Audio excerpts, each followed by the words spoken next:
420,000 people are affected by chronic wounds every year, costing the Australian economy $3 billion to treat. I'm Hayley Ryan, Wounds Australia Chair and Director of Wound Rescue, a national wound care service.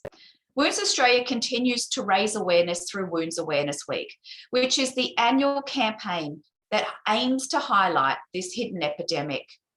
Today, I'm here with one of those people living with a wound champion, Jenna Allen. Welcome, Jenna. Thank you, Hayley. How are you going? And thanks for having me.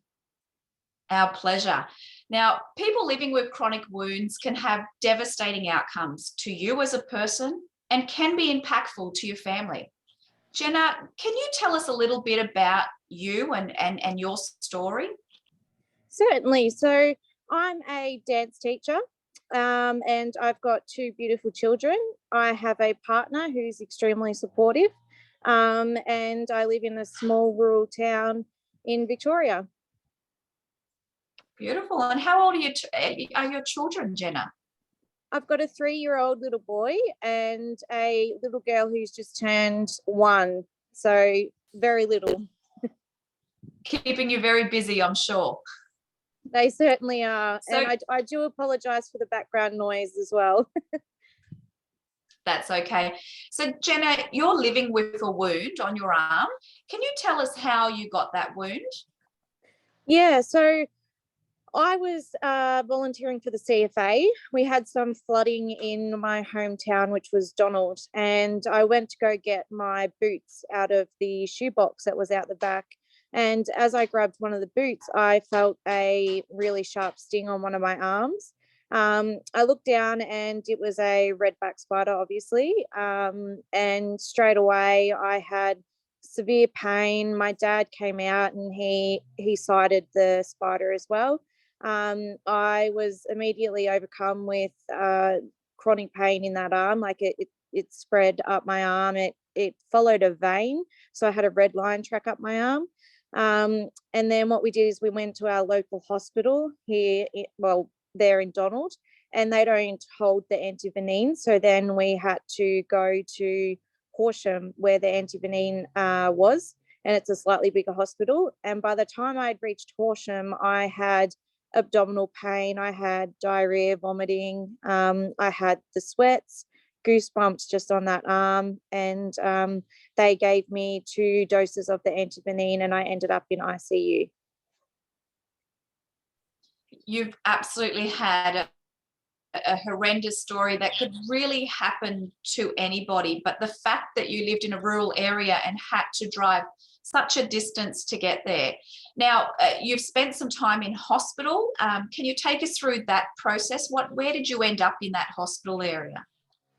Yeah, so initially I was in Horsham, and I was in Horsham for, it would have been over 2, maybe nearly 3 months. After I was in hospital for that period of time on antibiotics and pain relief, I was then transferred to a bigger hospital, which was Bendigo, to see a plastic surgeon to discuss possibly having a debridement on my arm. So this was just at the beginning of the story. So I've had much more time in hospitals and all that sort of stuff, but this is sort of just at the beginning. So your journey's been quite a long one, Jenna. You've had 8 years of in and out of hospital, trying to work through how to treat the wound and really heal this horrendous wound on your right arm. Has it had any impacts to the way you've had to alter your life, maybe with your children and your husband? It's had massive impacts. It's been 8 extremely long years, and having 2 beautiful children in the meantime. It's, I can't pick them up without being in chronic pain. I couldn't, being a breastfeeding mother, trying to breastfeed them, that was difficult on itself. I've had an extremely supportive partner. He's been so supportive, but that doesn't mean that it still doesn't affect him and my children.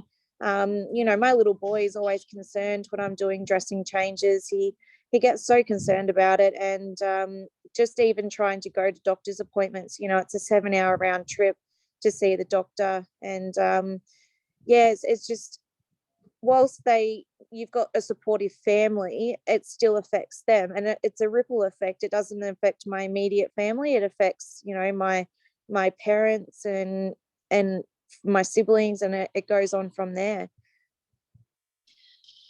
Yeah, and like I keep saying, the sad reality is that this could happen to any of us. Redback spiders are unfortunately everywhere in Australia. It's really impacted your life.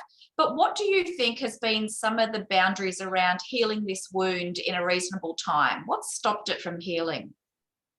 To be honest with you, it's been doctors. And look, I don't mean to be negative about it, but if I had have had maybe treatment a lot earlier than what I got it, and doctors who didn't just push me away because they didn't know how to heal it, that would have assisted majorly with my wound possibly not getting to the stage that it is.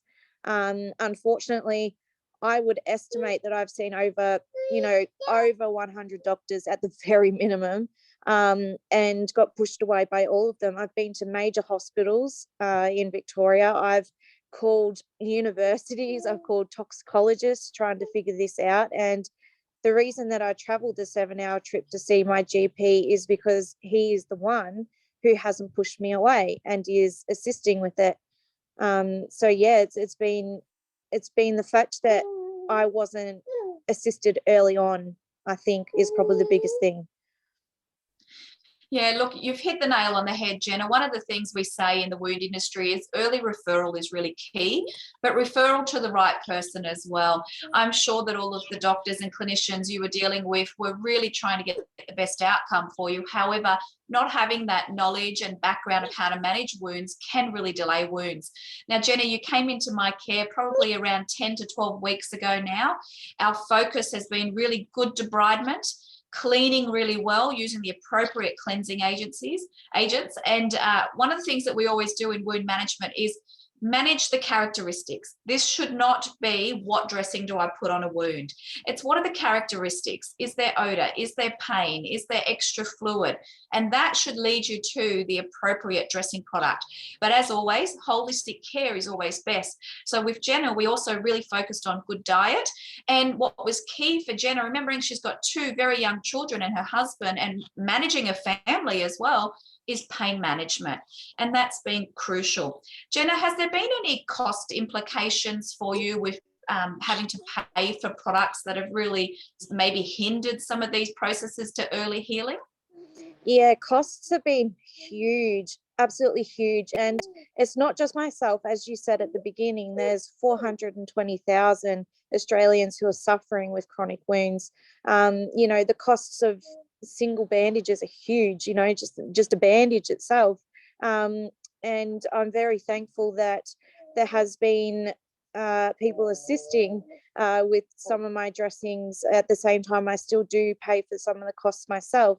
And having mentioned before, I think having Medicare help with a rebate would be, a game changer completely, because a lot of people who can't afford these dressings, if they've got a chronic wound, that will also make their wound worse.